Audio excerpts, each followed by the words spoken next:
So Iceland was awesome. So day one, we decided to go south. So you can find Icelandic horses all over the place. They're just like horses here, but 10 times cuter and have dope ass hair. Okay, moving further south, we stopped by SELJALANDSFOSS. I'm pretty sure I pronounced that perfectly. So this waterfall is unique because you can walk behind it. Be prepared to get soaked though. This spot is kind of a tourism hotspot, so lots of people there, so expect that. But this was on a Saturday, so maybe if you go on a weekday, there'll be less people. Also, apparently Justin Bieber filmed one of his music videos here. Yeah, don't ask me why I know this. Moving further south, the Black Sand Beach in the city of Vik. Also a super popular spot, which makes it a little bit difficult to get a solo shot, but you can walk down a bit and maybe find some isolation. On our way back, we stopped by it's the plane wreck. There's a parking lot and it's about a 40-minute walk over. I think it was right around 4 kilometers or 2 miles, something around there. So for the DC-3 plane wreck, I was pretty sure that we were gonna be the only ones there, maybe a few other people. But what I didn't realize is that it is now a jungle gym. And when Justin Bieber's in town, it's a skate park.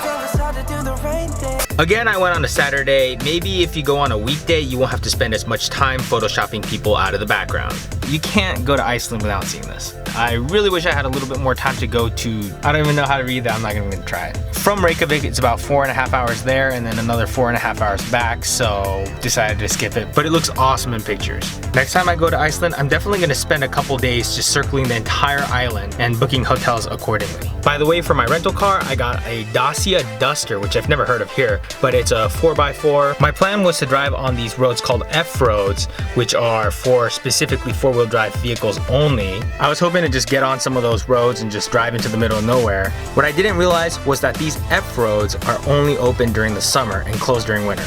Now, this would have been something I would have known if I had done a little bit of research, but here's the thing. I love traveling without knowing anything about where I'm going. I know most people like to travel knowing exactly what they're getting themselves into, having a schedule, which is totally awesome, but for me, the less I know, the better. Day 2, we went east and stopped by a place for lunch in the city of Selfoss. Coffee, Icelandic beer, and some fish and chips that are bomb. Headed east and stopped by a waterfall on the way. Nobody else was at this waterfall, so finally I was able to fly my drone without disrupting honeymoons. Also found some random bridge for a quick photo op.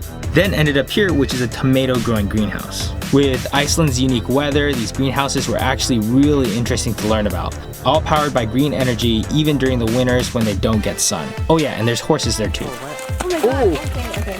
Next up was Gullfoss, and again, all these names I do not know how to pronounce, but this place, it is the most epic sight I have ever seen. Oh man! Don't be annoying. Iceland is so beautiful that you can pretty much pull over anywhere and get an epic shot.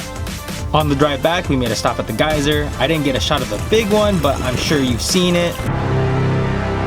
The geyser is now a no drone area, by the way. I'll also make a separate video where I'll talk about the total price of the entire trip and how much everything specifically costs so that you could budget out a trip and figure out how much to save up. All right, so next day we went north. Throughout the drive, I just pulled off in random streets, got a couple of shots. This time lapse I actually got from a gas station. So here you pump first and then pay. How do they know you're not gonna just pump and then drive off? Of course, more horses on the way up. And after 2 hours of driving, we ended up here. And during the right seasons, this is supposed to be a pretty good area to see puffins. Then we drove around the peninsula along the coast. Some interesting things to see along the way. By the way, don't step on the moss, they're fragile.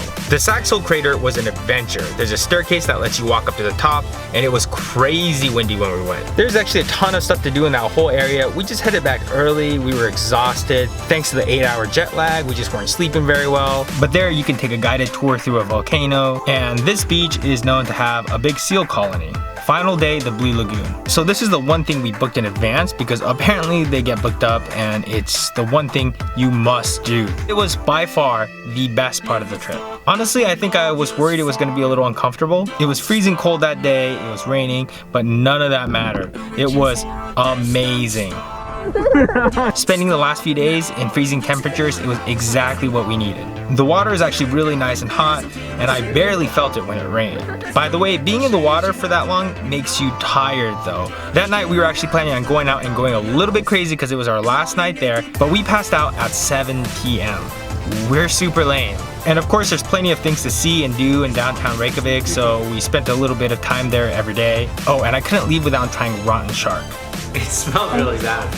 That's gross. There's even places in Reykjavik that serve whales, puffins, and horses. There are some ethical arguments against tourists eating some of these exotic foods, so you might want to do a little research on that. The nightlife there is actually super fun. I mostly met tourists from other countries, but I met a few locals and they're all super friendly. Finally, there's always the amount you expect to spend on a trip like this, and then the amount you actually spend. So I'll be putting together a completely separate video where I'll talk about exactly how much I spent on everything and break it down. That way, if you guys are budgeting out a trip, hopefully that information can be helpful. I still haven't added up my expenses, but I don't think it was too bad. Hopefully. And also I'll talk about a couple of travel tips. For example, their diesels are so common that they don't even really mention it. So triple check that you're putting the right type of fuel in the car, or else that's gonna make this trip way more expensive. And remember, I only spent 5 nights there, so I'm by no means an expert. I'm just somebody that's been there once. So if you guys have any cool spots or recommendations in Iceland, leave it in the comments below for the others to see. Thanks for watching.